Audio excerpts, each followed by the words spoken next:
pagpapaliban ng halalan sa Bangsamoro Autonomous Region in Muslim Mindanao. Itong BARM, sinertify bilang urgent ni Pangulong Bongbong Marcos. Ang mga dahilan ang hindi pa nadesisyonan ng Korte Suprema na petisyon sa suspensyon sa BARM election. Ang pag-alis ng sulu sa BARM at ang kailingan ng COMELEC na dagdagan ng panahon para mapagandaan ang naturang halalan. Kuha tayo ng reaksyon dyan mula kay Direktor John Rex Laudianco ng COMELEC. Attorney Laudianco, magandang umaga. This is Aljo Bendio sa ngalan ni Kong Erwin Tulfo. Sir? Magandang umaga po, Sir Aljo, sa lahat po ng taga-subaybay ng Punto Asentado. Good morning po. Ano pong reaksyon ninyo sa pag-certify ni Pangulong Bongbong Marcos bilang urgent na ipagpaliban muna ang BARM elections? Ito po isang welcome development at natutuwa nga po kami na kung meron man pong galaw na ganito ay maagang isinagawa. At dahil po dyan, hindi na muna namin inimprenta po yung BARM parliamentary ballots. Bagamat tapos na kami doon sa national and local elections na ballots for the BARM, inatras lang namin pansamantala yung para sa parliamentary election ballots. Para kung matuloy man po ito na maging batas, hindi po tayo masasayangan ng 2.3 million ballots sa balot. At isa pa nga po, talagang gusto rin po ma-resolve ng COMELEC yung hanging na issue. Talaga bang nagko-comply pa yung halalan doon sa 80 dapat na maging members of parliament? Pending po ang kasong ito sa ating kataas-taasang hukuman. Pero handang-handaan ho ba talaga ang COMELEC sana po sa BARM parliamentary election? Pagdating naman po sa paghahanda, ready na po kami. Ready at na. nakita nyo nga po, tapos na yung BARM ballots. Ito na lang pong parliamentary ballots ang inatras pansamantala dahil para po pagbigyan daan itong mga bagay na to. Sa isang banda po, nakikita rin po namin ang mga kadahilanan ng ating Pangulo. Bukod nga po dun sa pending legal issue, maaari mang mayroong security concern. On the side of the COMELEC naman po, tinitignan namin ito bilang pagkakataon para mas palaganapin po yung voter education patungkol sa parliamentary elections. Para po mapaalam natin sa ating mga kababayan, maunawaan nila para saan ang BARM elections na yan, para saan yung parliamentary government, para saan yung members of parliament. Yan po yung mga nanaisin po namin na gawin kung sakali matuloy po ang pagpupospone ng BARM parliamentary election. So, medyo gahol tayo sa panahon sa edukasyon tungkol sa BARM parliamentary election. Hindi naman po Hindi nagawin, naman. pero ang layunin po kasi namin, talagang mas maging malaliman pa. Alam niyo po, sinabay kasi namin doon sa roadshow ng ating automated counting machine, yung patungkol po sa voter education dito. In fact, yung nasir pa nga po, kahit wala pa yung roadshow, inunti-unti na po namin yan. Ang gusto lang po namin, kung may sapat na panahon pa, sige lang, mas makakatulong po yan sa ating mga kababayan. Dagdagan pa natin ang voter education. Oo. Iba ba ang proseso talaga ng halalan na ito sa BARM parliamentary sa regular na halalan sa malaking bahagi ng bansa? Opo, Malaking tama po. pinabago Dahil nito ang bobotohan lang po nila dito ay dalawa. Kung titignan niyo po, isa para sa Legislative District Representative at isa para sa pipiliin nilang Regional Political Party Representative. So dapat maunawaan nila na yung Regional Political Party Representative, parang party list po yan, nabubuo ng 40 po na nominees doon sa kanilang parliament. At yung Legislative District Representatives para naman po mga congressmen nila, pero patungkol lang po sa pagiging members of parliament nila. Okay. Pero sa tingin nyo ba, handang-handa na ang taga-BARM sa naturang halalan? Nakakaiba?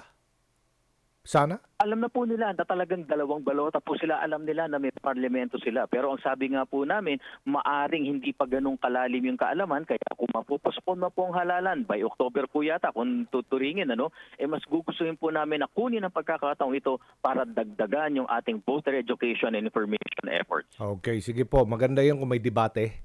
May open forum. Opo. Tapos Tama po kayo. live social media man yan o traditional media, no, para malaman talaga nila ano ba itong Tama BARM po kayo. parliamentary At election. po yan sa nais po naming maisagawa. Opo. Okay. Ano po ang reaksyon naman ng COMELEC sa isinusulong na 6 na taon para sa mga barangay official, SK officials? Kung ito po ang magbibigay daan para maging regular na ang ating halalan, wala nang dahilan para mapupospone. Matanggal na yung agam-agam ng ating mga kababayan na ito bang itaon na to, may election tayo, sa susunod na taon daw, susunod ba, meron pa, ilan na ba ang termo natin? Kung ito po ang magiging susi para maging regular at ating mga kababayan ay malaman na hindi lang yung termino kundi yung pagiging regular na pagkakandak ng halalan, sinusuportahan po ng COMELEC yan. Kasi nakikita po namin ang advantage dyan. Kung sakali naman po na hindi rin magiging batas, batas. Sinasabi na po namin sa inyo, naghahanda na po ang COMELEC. Ngayon pa man, hindi pa man kami nakakatapos sa national and local elections, ay pinaghahandaan na po namin ang ating barangay and SK elections. Paano kung isasabay po ang barangay at SK elections sa national elections? Medyo mahirap, Mahirap po yan po, gawin. mahirap, Kasi tandaan mahirap po po. natin, yung BSKE po ay manual Manual kasi election. yan eh. Oo, Yung ating manual. national and local elections po ay automated elections. Yung BSKE po ang gumagabay po dyan. Aside from the local government code, ay omnibus election code. Yun naman po automated elections po natin ay Republic Act 8436 at Republic Act 9369. Medyo mahirap po. May nagtanong na rin po sa amin, bakit hindi natin gawin na automated elections na rin yung ating BSKE? Alam niyo po, itong national and local elections, meron lang tayong 1,667 na iba't ibang uri ng balota. Kapag ka po nagbarangay NSK elections tayo, meron tayong 42,000 plus na iba't ibang uri ng balota. Ganyang kabigat po yan. 42,000 plus na iba't ibang uri ng configuration ng ACM at 42,000 plus na iba't ibang configuration ng consolidation and canvassing system. Medyo logistically at operationally napakabigat po niyan. Opo, hingi na lang kami ng update, attorney, sa pag-imprenta ng balota. Opo, tuloy-tuloy po tayo at ngayon nga po, di ba po, ang goal namin ay 1.3 million ballots output a day. Ngayon po, on the update, ngayong umaga, nakaka 1.4 million ballots a day na po tayo. Hindi po kasi pwedeng biglayin yan, inuunti-unti po yan at umaasa kami, baka bukas, mag-go na po namin yung 1.5 million ballots a day na yan. Nakakatuwa po kasi yung aming timelines ay nasusunod na po namin ngayon. Nauna nang na-imprenta yung BARM, national and local, tapos na ang overseas ballots, tapos na ang local absentee, tapos na ang Caraga, tapos na ang Batanes, at kasunod na po yung mga iba pa mula sa Region 12, 11, 10, 9 at hanggang papalapit po sa NCR. Kumusta po ang plano naman ninyong sisilipin ang mga campaign expenses sa mga kandidato, sa mga artista, mga influencer? Opo, nabalak na po rin po ng COMELEC, inaaral na rin po ito, na bukod sa meron na po kami talagang resolution, yung sa Fair Elections Act na naglatag na po ng general rules para po sa ating campaign, lalo na yung campaign contributions and expenditure, binabalak po namin na magkaroon kahit minute resolution specifically sa mga influencers. Ito po yung makikipagtulungan kami sa BIR. Alam naman natin talaga po, meron nagpapabayad, merong hindi nagpapabayad, wala pong problema yan. Ang importante, magkaroon ng makatotohanan na tapat na deklarasyon na nagkaroon ng engagement ng influencers, sila ay binayaran, hindi binayaran, at ang lahat ng ginawa nila ay para sa benefit ng itong kandidato na ito. Opo, balikan ko lang po yung BARM polls na na-postpone. Ang ibig bang sabihin nito ay hingi tayo ng karagdagang budget at magkano ho? Ay, opo, yan po yung natural na consequence po. Ngayon po kasi medyo nabawasan ang gasto sa BARM dahil nakiride po, kumbaga kinarga o pinasa ng national and local elections. Isang makina, isang same set ng ating electoral boards. Pero kung hiwalay na halalan po, kailangan natin mag-deploy at bumayad ng panibagong set ng electoral boards, deputy supervising officers, law enforcement agencies. Bibigyan natin ng panibagong budget, deployment ng makina, pag-imprenta ng bagong makina. Sa tingin po namin, baka mahigit 2 billion po ang ating gagastusin sa hiwalay. Wow. Opo. 2 billion? Yung deployment po. Oh my Opo. goodness. Yung kasi po, ang 70% po niyan, lagi ang budget ng COMELEC ay napupunta sa honoraria ng poll workers. Wala. Yung ini-engage po natin na teachers, mga deputy supervising officer, wala pa po dyan yung budget ng ating law enforcement agencies kasi nagde-deploy din po sila ng makahiwalay. So ganyang kabigat po ang paggawa ng halalan. Talaga po yung halalan natin ay hindi po mura gawin po.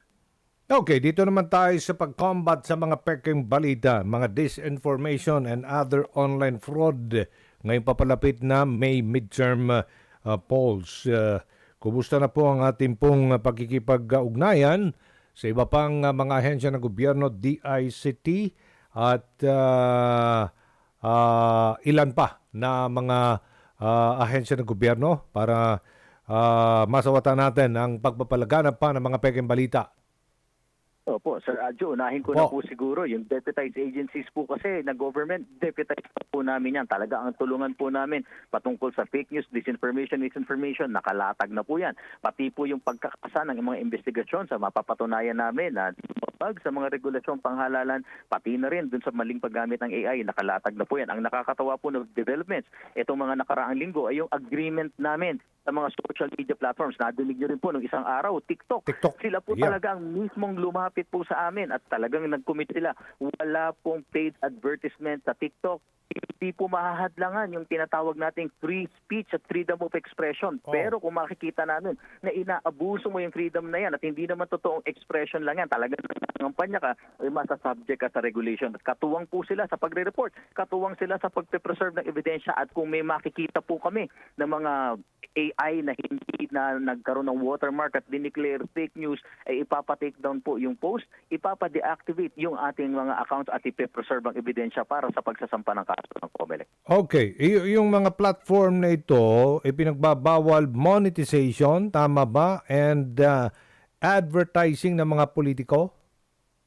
Meron pong mga platforms na pumapayag po sa advertisement tulad po ng Facebook at ng Google. Ang nakakatuwa lang po dito, sila mismo ang nag-commit sa amin, Oh. natutupad sila sa batas at ibibigay po nila sa amin ang mga kontrata. Sino ang kakontrata, para kaninong kandidato, magkano ang halaga, ano ang duration.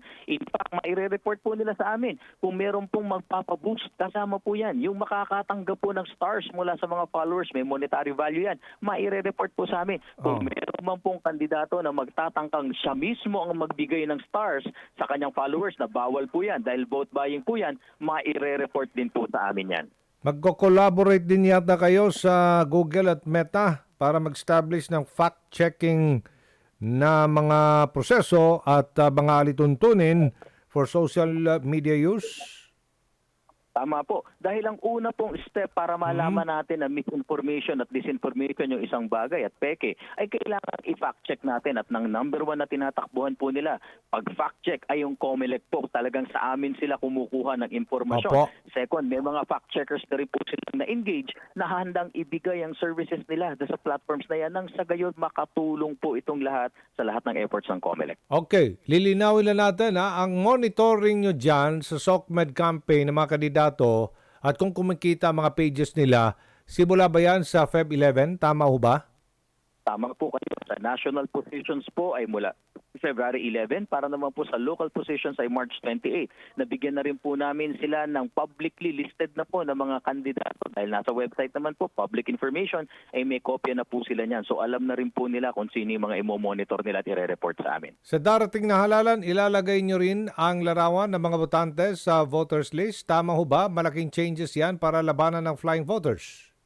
Tama po kayo. Ilalagay na natin yan dun sa Election Day Computerized Voters List at dun sa Posted Computerized Voters List. Ang purpose po nito, yung electoral boards, hindi na po maloko na yung nagpapanggap, yung tao doon. Kitang-kita na nila sa kanilang hawak-hawak na mga papel. Colored pa po ito. At nakakatuwa po dyan, sinubok po namin yan doon sa Bukidnon nung nagkaroon ng plebisito doon. Ano? Yung mga kababayan po natin nadalian, yung pong mga teachers po hindi nahirapan, so wala pong makakalusot na flying voter. Abiso na lang po sa taong bayan kung may nais po kayong update. Opo, tuloy-tuloy po ang pag-iimprenta po natin. Wala pong pangamba na hindi matuloy ang halalan. Constitutionally mandated po na isagawa ng COMELEC ang halalan sa May 12. Kaya po tuloy po ito. Ang paghahanda po namin ay sumusulong na at makikita nyo po sa Facebook at sa YouTube. Naka-live po kami 24 hours mula sa printing ng ballots at pati sa iba pang aktibidades. At ginagarantiya po ng COMELEC sa inyo, hindi po magiging manual elections ang national and local elections. Automated elections po ito dahil ayon sa batas, yan po ang susundin ng COMELEC. Muli po, samahan nyo kami sa aming paghanda. Maraming salamat po. Thank you, Attorney John Rex Laudianco ng COMELEC. Good morning.